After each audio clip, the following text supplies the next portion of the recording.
tinulang manok. Wow, sabaw oh. Ulo. Wow, sarap naman. Hello, what's up guys? And for today's vlog, magluluto naman tayo ng tinulang manok. Ayan oh, may sayuti, pichay, saka siling haba, saka yung chicken natin. Yon. So let's go guys, samahan niyo akong magluto ng tinulang manok. Masarap magsabaw ngayon, maulan. Let's go!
So yan guys, prepare na po yung ating pang ricados sa tinulang manok.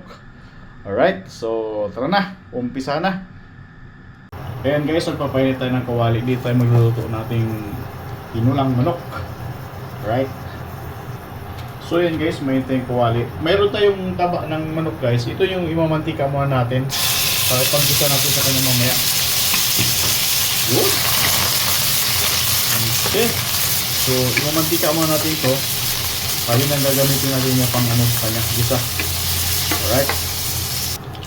Yan guys, mantika na siya. So, medyo marami yung mantika. Babawasan natin to. Pwede na to. So, yan guys, nabawasan na ng mantika. So, start na tayo magluto. Bawang. Isa na tayo ng bawang. Yun. Ito nagkakapok pa.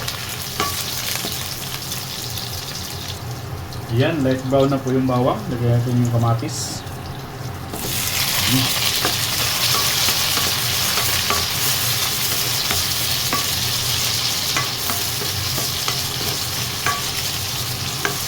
Bango. Then, sibuyas at luya. Okay. Palabasin mo lang yung aroma guys ng mga ricados natin. Ayan. Yan guys, lumabas na yung aroma ng ating mga ricado. Halo natin yung ating karne ng manok. So yes. Yan. Perfect. So mikos-mikos lang yan. Okay.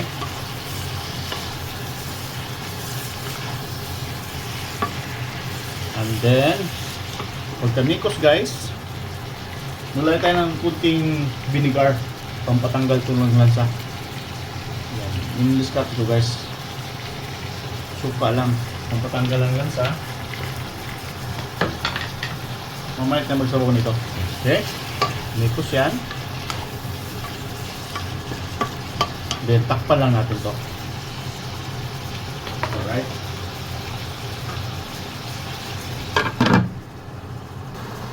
Yun, check natin. Uy, sabaw. Pero goods na to. Hindi na tayo magdagdag kasi nagmantika na oh. Yun. Hindi na tayo maglagyan ng sabaw dito guys. So takpan na natin saglit. So yan, lagyan natin ng sabaw. Mainit na to guys ha. Yun. Rinse lang natin. Yan. Saglit lang kukulo yan eh. Then maglagay tayo ng malunggay. Lemongrass. Yun, ang bilis lang kumulo oh. Saglit lang. So maglagay tayo ng dahon ng laurel. Pampabango. Yun. Rinse lang natin. Wow. Sarap na ng tinulang manok natin guys oh. Nagdilaw-dilaw na yung taba.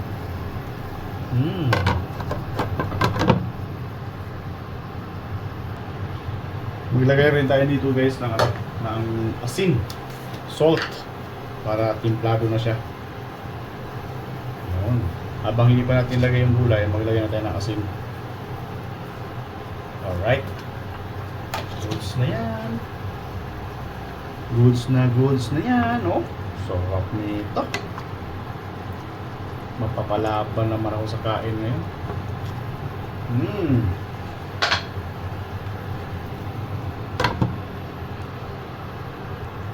Yes, at this point guys, lalagyan natin yung ating sayuti. After 20 minutes sa pagpapalambot ng karne, so lagyan na tayo ng sayuti. Sayuti. Perfect yung combination. Walang papaya sana yun na na hilaw. Masarap din. So wala tayong papaya. So sayuti na lang. Yan. And then ihalo natin yung ating siling panigang.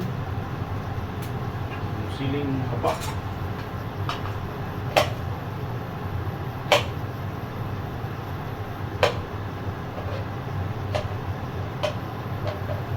So, may anghang na siya.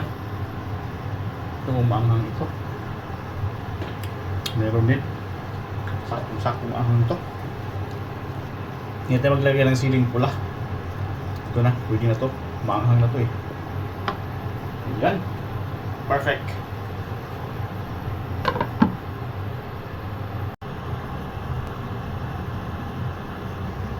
Ayan, at this moment guys. Oh yeah. Halo na natin yung ating pichay. Ayan. Yung steam muna ng pichay. Luglubo na natin to within 2 minutes. Saka yung dahon mo maya-maya. Okay. Grabe guys, oh. Wow. Sabaw. Ang taba ng manok. Okay. Saglit na lang. Then, halo natin yung dahon. Dahon. Yun, dahon. Dahon. Wow, dahon. Uy. Yun.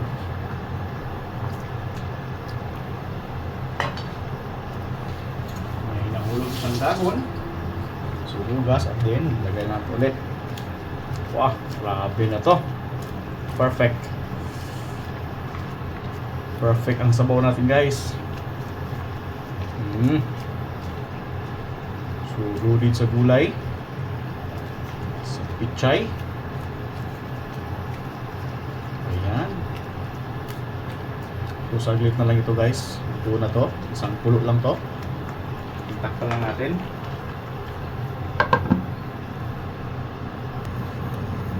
Buksan natin! Yun! Perfect na guys. Ito na po yung ating tinulang manok. Wow, sabaw oh. Ulo. Wow, sarap naman.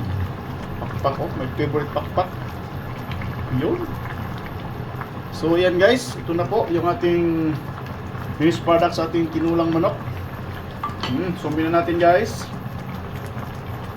Yan. Zoom in na natin. Grabe. Wow, sarap naman. Tinulang manok in the house. Kain na na. Let's go. Thank you so much.